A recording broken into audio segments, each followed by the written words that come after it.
विभिन्न दाबी नहीं आईटीसी स्कूल कोऑर्डिनेटर एसोसिएशन गणधारणा और विक्षोभ 4000 संयोजकों को पुनः नियुक्ति न मिले आंदोलन तीव्र होबार चेतावनी।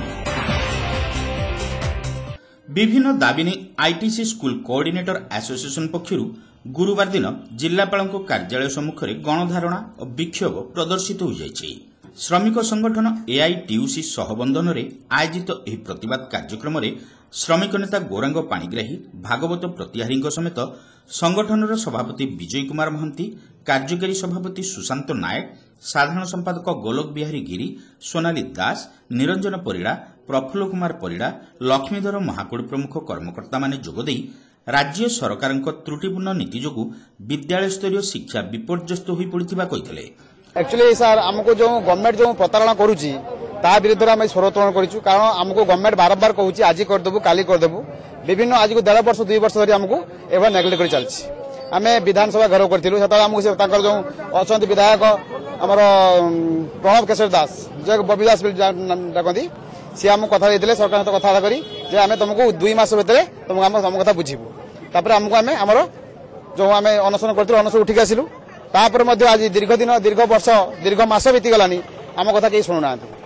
तेणु आम आज मुख्य दाबीपत्र होची आम जो आमर जो बयस समय जो नष्ट है ध्यान देव किए ब्लॉक वाइज आरंभ कर जिला वाइज राज्य स्तर पर जीवु पुणी विधानसभा घर कर दरकार पड़े आम विधानसभा धसई पशु। विद्यालय स्तर में छात्र छात्री सूचना और प्रजुक्ति विद्या शिक्षा शुभारंभ पर राज्य सरकार प्रत्येक स्कूल रे कंप्यूटर लैब प्रतिष्ठा करथिले। एनी 4000 कंप्यूटर शिक्षकों को नियुक्ति दिया जायतिला। मात्र यहाको बंद करा जिबा फଳରେ शिक्षक माने जीविका हराइबा सहित कोटी कोटी टंकार कंप्यूटर लैब एबे खत खाइबारे लागिछि। एही स्थिति को गुरुत्व देई छोटई होइतिबा 4000 कंप्यूटर संयोजकों को पुनः नियुक्ति प्रदान सांगकु समस्त को चुक्ति भित्तिक शिक्षकर मान्यता देवा, विद्यालय शिक्षा नीति रे कंप्यूटर शिक्षा को बाध्यतामूलक करिबा तथा पाठ्यक्रम रे शामिल करिबा, केंद्र सरकार द्वारा प्रचलित आईसीटी विद्यालय प्रोजेक्ट को घरोईकरण न करी सरकार शिक्षा विभाग अधीन रखिबा पई संगठन पक्षरु दाबी करा जायतिला। एने सरकार तुरंत उचित पदक्षेप ग्रहण न कले आगामी दिन में संगठन पक्षरु आंदोलन आहुरी तीव्रतर हेबो बोली कर्मकर्ता माने चेतावनी दैथिले। आम 4000 शिक्षक स्कूल रे स्कूल कोऑर्डिनेटर थिलु तो स्कूल कोऑर्डिनेटर हिसाब रे आम 5 वर्ष सरकार खटीचु स्कूल प्रत्येक स्कूल रो काम करिचु। स्कूल रो छुआ मन को पढ़ेबा सहित आमे क्लरिकल काम मध्य करू तो करिबा परे एबे 5 वर्ष परे आम सरकार हमकु फिंगी देइचंदी वेस्ट भाबिकी आमे एबे वेस्ट हे जाइचु। एबे हमकु यूज करले तापरे थ्रो कर देले।